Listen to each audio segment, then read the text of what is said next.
Hemdabad block জুড়ে নাবালিকা অপহরণ, ধর্ষণ সহ বিভিন্ন দুর্নীতির প্রতিবাদে বৃহস্পতিবার হেমদাবাদ থানায় ডেপুটেশন দিল ব্লক বিজেপি নেতৃত্ব। এদিন র্যালি করে থানার সামনে জমায়েত হলে দলের নেতা কর্মীরা। পরে সংগঠনের পক্ষ থেকে 5 দফা দাবি সম্বলিত স্মারকলিপি আধিকারিকের হাতে তুলে দেওয়া হয়। মণ্ডল সভাপতি বিপ্লব সরকার, মহিলা মোর্চা নেত্রী সৌমিতা সরকার সহ অন্যান্যরা উপস্থিত ছিলেন এদিনের কর্মসূচিতে।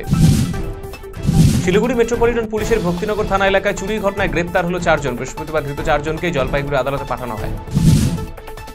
বাজারে ডুয়ার্স চায়ের কোনো ব্র্যান্ড নেই, সেখানে কেবলমাত্র দার্জিলিং ও আসাম চায়ের নামেই ডুয়ার্সের চা বিক্রি হয়। অথচ সারা দেশে মোট চা উৎপাদনের 18% ডুয়ার্সের চা বাগানগুলো থেকে উৎপন্ন হয়ে থাকে। সে কারণে জলপাইগুড়ি জেলায় চা শিল্পের 150 বছর পূর্তি উপলক্ষে হতে চলা ডুয়ার্স টি কনক্লেভ নামে একটি অনুষ্ঠানের মধ্য দিয়ে ডুয়ার্সের চাকে প্রমোট করা হবে। বৃহস্পতিবার ডুয়ার্স টি কনক্লেভ নিয়ে সাংবাদিক বৈঠক করে এমনটা জানিয়েছেন জলপাইগুড়ি ক্ষুদ্র চা চাষী সমিতির সম্পাদক বিজয় গোপাল চক্রবর্তী। মাথাভাঙ্গা মহকুমা রেল উপভোক্তা দাবি আদায় কমিটির পক্ষ থেকে পোস্ট অফিস মোড়ে পথসভা অনুষ্ঠিত হয়। এদিনে পথসভা থেকে বেশ কিছু দাবি তুলে ধরেন সংগঠন সদস্যরা। সংগঠন সভাপতি সনাতন ঘোষ বলেন, রেল স্টেশনে পরিকাঠামোগত উন্নয়ন, স্টেশন সংলগ্ন রাস্তাগুলো সংস্কার, প্রতিদিন মাথাভাঙ্গা ভায়া জলপাইগুড়ি রোড হয়ে শিলিগুড়ি জাংশন পর্যন্ত সকাল এবং সন্ধ্যায় ট্রেন যাতায়াতের ব্যবস্থা করা সহ বিভিন্ন দাবি তুলে ধরা হয়।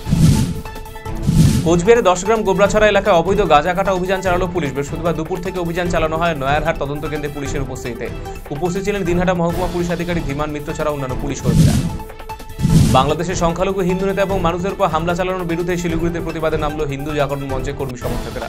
বৃহস্পতিবার বিকেলে শিলিগুড়ি বাঘাযতীন পার্ক থেকে সংগঠন সদস্যরা একটি পদযাত্রা শুরু করে মহকুমা শাসকের দপ্তর পর্যন্ত যায়। সেখানে কর্তৃপক্ষ একটি স্মারকলিপি জমা করে সংগঠন সদস্যরা। বাংলাদেশের সংখ্যালঘু সনাতন হিন্দুদের উপর ধারাবাহিক নির্যাতনের অভিযোগে পাশাপাশি ইসকনের সন্ন্যাসী চিন্ময় কৃষ্ণ দাসের গ্রেপ্তারের প্রতিবাদে উত্তাল হয়ে উঠেছে এপার বাংলা। প্রতিবাদে গর্জে উঠছে শহর কলকাতা।